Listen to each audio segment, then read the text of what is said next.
Hey, happy Sunday. So I have a new video for you guys today. It's not technically a car video, but I figured let's do the video from inside the car.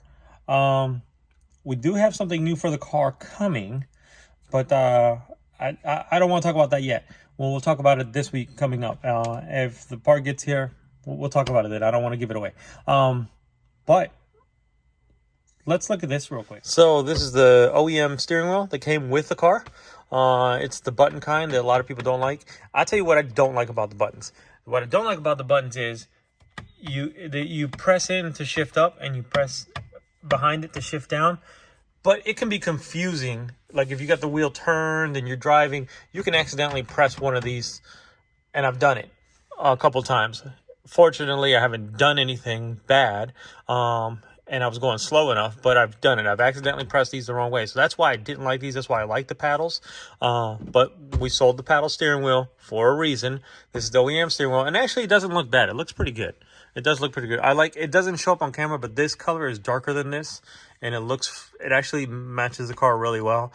For some reason, whatever, when I use these, though, versus the paddles, these shift faster. I don't know why. I've looked in all the forums and there's no reason for them to shift faster. There's no software that goes to them. So they're plug and play as far as the steering wheels go. So there shouldn't be a reason why they shift faster, but at least my impression is these shift faster. So that's all I'm going to say about that. So happy Sunday. You know, Sunday is an inspirational day in the United States. So whatever religion you believe in, I'm religious, but I keep it personal to myself. So many blessings to everyone, whatever you believe in. Happy Sunday to you. So what I have here is a couple of different pieces of paper, and I want to share with you guys I thought about this and I've been thinking about talking about this. I want to discuss or share with you guys a success that I had recently, and that path, and I'll try to make it brief. I'll try to stay on track and keep it going. I don't want to get too wrapped up in the details. For context in the background, I'm an A&P mechanic as well. I'm in management now, but basically that's airframe and power plant. So I have an FAA airframe power plant license, which means I'm an airplane mechanic, and I make a really good living as an airplane mechanic. And I've always had the dream of being a pilot, and I finally achieved that dream. Now, I still want to go further and be a pilot professionally. That's going to take more work. But long story short, I've achieved that dream. But the road was not easy. For A&P, so you know, you have to take 3 written tests, which is general, airframe, and power plant. And then you have to do an oral test, and then you do a practical test. So here I am, fast forward, all these years later. I'm getting my private pilot's license at a much older age. I'm in my 40s, if you guys don't know. I know I look like I'm 20, right? So I'm in my 40s, so I'm a lot older than your average student. And it was challenging because in your 40s, you don't process information the same as you do in your 20s. Even when I was in A&P school, I noticed a difference in me. And it was challenging. So I've had this successful career. I've been in aviation my whole life. I love aviation. I thought getting a private pilot's license was going to be easier. It was not. It was challenging. Partly because of my age, but mostly because I didn't appreciate how hard it really is. It made me eat my words and be humble. All these years that I've said, oh, being a pilot should be easy. It is not. It's not. So first piece of paper, just like my A&P test, first thing I had to do was take a written test. So here's my results for my written test, and I took this. Does this have a date on it? When did I take this? I took this in July, and I got a 90. For the written test, it's straightforward. It's the same format because the FAA does not like change, and it's a government organization, so they like to do things the same way. So the FAA format for taking a private pilot's license test, the format is the same as it was for a mechanic. So that part was actually kind of easy. It wasn't easy. I had to learn a lot of knowledge. But as far as test taking, same process. I took it exactly the same as I did my test for being a mechanic. So if you're already a mechanic, or you're already a drone pilot, or you have any kind of FAA rating, the test format for this will be exactly the same. You have to learn the stuff, which is a lot more. But there's only one test. Remember, for my mechanics written test, there was 3. For your pilot, the first one, private pilot, visual pilot, is only 1 test. So it's more questions than your mechanics test, but it's only 1 of them. So I got a 90 on that. Passed that. Moving forward, I started doing all my flights. I did my solo in July, and I was doing great. And then I came to the part of precision landings. That was tough. I did my solo flight at 41 hours. I didn't get my landings perfect and the maneuvers until 70 hours. So it took me that long just to get that precision, that little bit of precision. I already knew how to fly at 40 hours. 41 hours, they trusted me to go fly by myself, and I was good at it. But that extra little precision took me almost the same amount of time as it did the first time. And partly probably because of my age, but partly it is challenging. Not everyone gets it that easy. Some people are really good. Some people can get their private pilot license in a shorter time. Congratulations to those people. The world is your oyster, and there's people who also are going to take a little longer than me. But so that was a challenge. But needless to say, I got the hang of it. Got ready to take my test, and then I took my test. I had already passed my written test, so I didn't have to do that. So all I had to do was an oral and a practical, which was just questions and answers and a practical. And so I did my oral test, and it went pretty smooth. Everything I studied, I passed. Everything I cracked down and studied for, I passed. I had no issues with the oral part. And then when I did the practical, you do certain takeoffs, you do certain maneuvers. Got it. Steep turns, no problem. My problem came in when I went to do my landings. I went to do my landings, and by the time I was going to go do my landings, it was 2 o'clock in the afternoon. It was 95 degrees. There's heat thermals of rising air and turbulence and all that kind of stuff. And it was challenging. It was, and it got windy. It was challenging, and let's just say I botched my landings. They were not pretty. On the way back, on my last one, going back to the main airport, the wind was gusting 21 miles an hour.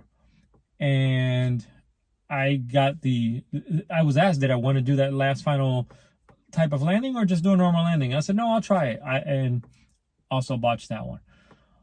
The examiner was nice enough that she didn't say anything right away. We landed, and then we got a debrief, and then she told me, yeah, I failed my check ride. I was devastated. I was crushed. I studied so hard. I have this lifelong career in aviation, and now I failed my practical test for a pilot. It was soul crushing. But when life gives you lemons, you make lemonade, right?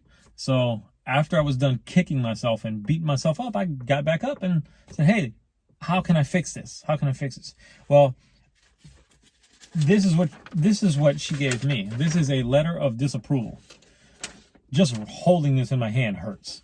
Doesn't hurt anymore because now, but it did. It hurt then. She was nice enough on that last landing. She didn't put disapprove. She put incomplete. On the other landings, yes, disapproved. It was 100% on me. She didn't have to say a word. I knew I messed up those landings. And I didn't know, I couldn't process exactly why. Later on I did. I was too nervous. I got in my own head because I was so nervous. And then when I had a couple of little thermals and a little bit of wind, a little environmental issues, you have an option called a discontinuance. You can say, I want to discontinue because I don't feel comfortable. And I should have done that, because I will tell you, on that check ride, I was not comfortable most of the time. Not with flying and skill. I was fine with that. Just my own personal emotion was not in check. I was too nervous. I was too overwhelmed by myself. I was too much in my own head. And that's why I failed the check ride. It had nothing to do with my skill. And how do I know that? Because a week later, after I stopped kicking myself, I went and did a flight with my instructor. And I noticed, okay, I improved. I still wasn't happy where I was, but I improved. And the only difference was I wasn't nervous. And then I thought to myself, how can I hit the nail on the head? How can we lock this down and just get it perfect? And I thought back to my fundamentals. I thought, okay, when I went to go do my solo flight, my confidence was sky high. I knew I could fly, I could talk on the radio, I can navigate, I can do everything. What was I doing then that I'm not doing now? And it was only two things. Then I was practicing every time I'd go fly in a real airplane, I'd come home and I'd redo the flight in my flight simulator. I said, I haven't done that in a while because I got to a point where I was getting really good with the airplane. I thought, I don't want to mess myself up, and I stopped flying on the simulator. That was a mistake. You should learn on a real airplane and practice on your simulator all the time. It is tremendous help. So I went back to my simulator, and as soon as I flew in my simulator, my very first flight, I realized a few little minor things I needed to adjust. One, for example, seat position. I was sitting too high in the real airplane. Just that much, not even much, just that much. But I noticed I was sitting a little too high. And I tested my theory because the next time I flew, I went and flew training still. I flew with my seat in a lower position, and my landings were spot on. And I was like, okay, let's confirm this. Let's have some consistency. So we finished that day, and then I got a date to do a check ride, and I said to retest just those things I missed. So I told my instructor, I said, listen, I know you say I'm good. I know I'm good. Let's go do one more flight. And the reason we did one more flight was, one, to confirm the consistency of everything. And that flight we did was beautiful. My landings were beautiful. The other part, the most important part, was the nervousness. I wanted to go, and when you're in front of an examiner, you're gonna be nervous. It's natural. It's human behavior.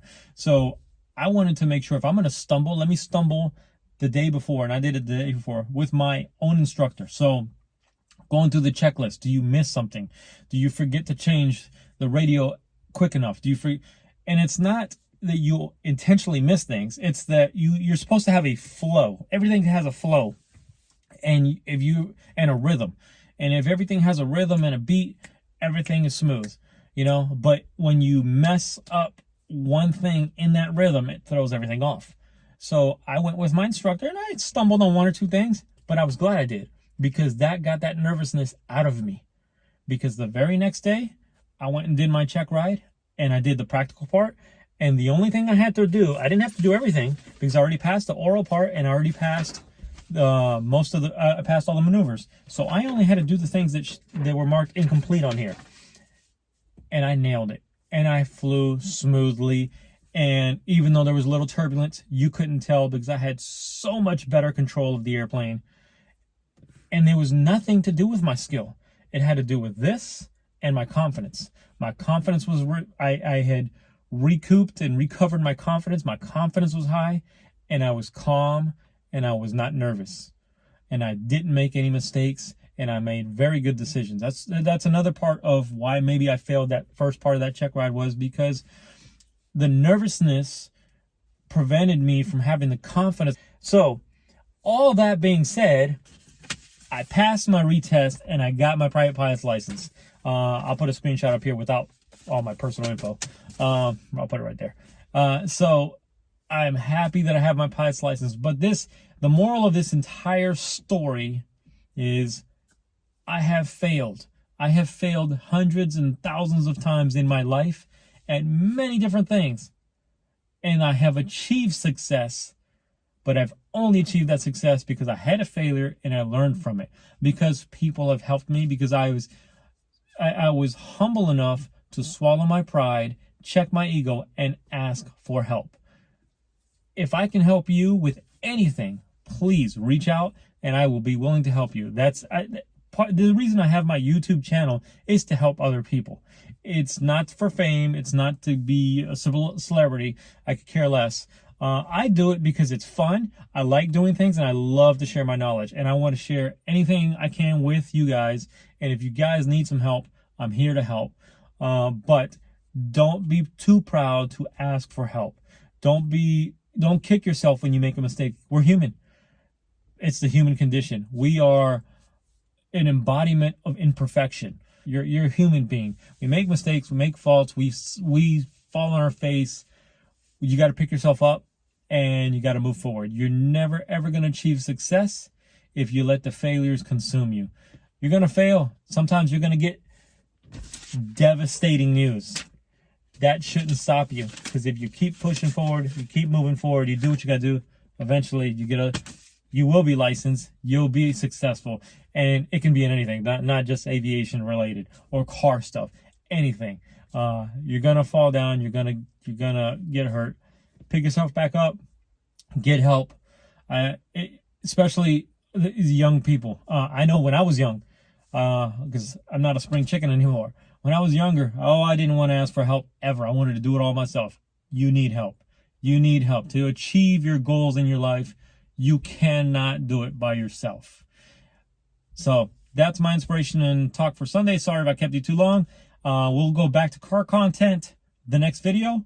I'm not giving it away, but we'll see. We'll see. I don't want to say anything. I have at least 2 or 3 different things planned going forward. So catch you guys later. Enjoy your week. Have a good week. Talk to you later.